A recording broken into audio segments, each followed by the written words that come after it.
The police believe they may have made another breakthrough in the investigation into the Lusikisiki Mass Shooting. The investigating team recovered 3 AK-47 assault rifles and a high-caliber hunting rifle. 2 people were also arrested for being in possession of the rifles. 4 men are appearing in the Lusikisiki Magistrates Court a short while ago in connection with the massacre. They were arrested earlier this week. SABC News Reporter Fundiswa Mhlekude is at court and joins us live now. Thank you so much for joining us. So what is the latest?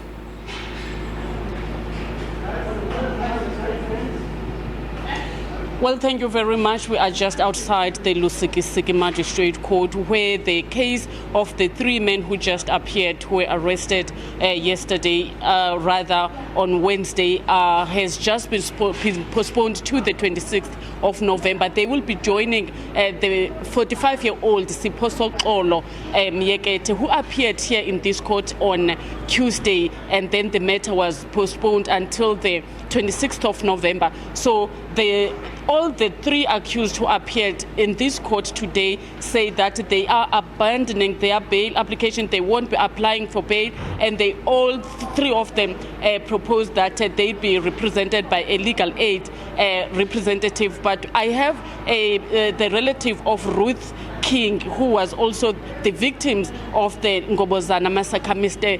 David King. Mr. David King, all the 3 accused say that they have previous convictions. How do you feel about that?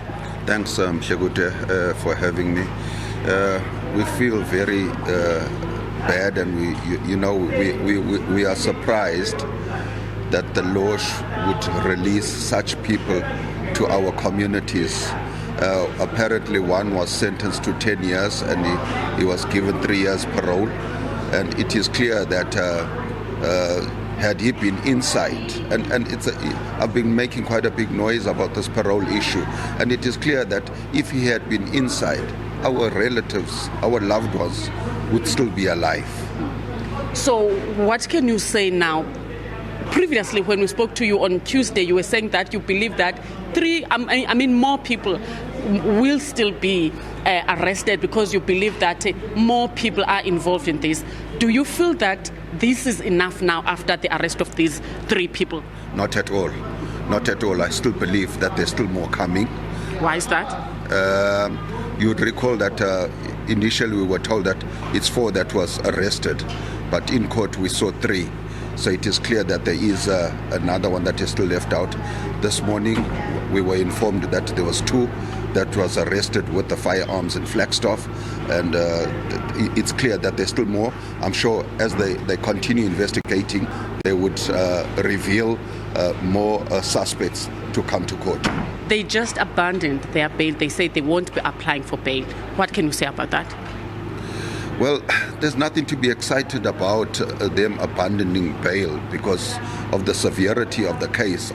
I actually doubt that they would, especially if there have been previous convicts, I doubt that they would be receiving bail. I don't see no reason why a magistrate or a judge would give them bail. But I also want to applaud the police for their swift work that they've done. This is the type of police we want to see in South Africa, and I really take my hat off for them for the quick catch that they've made.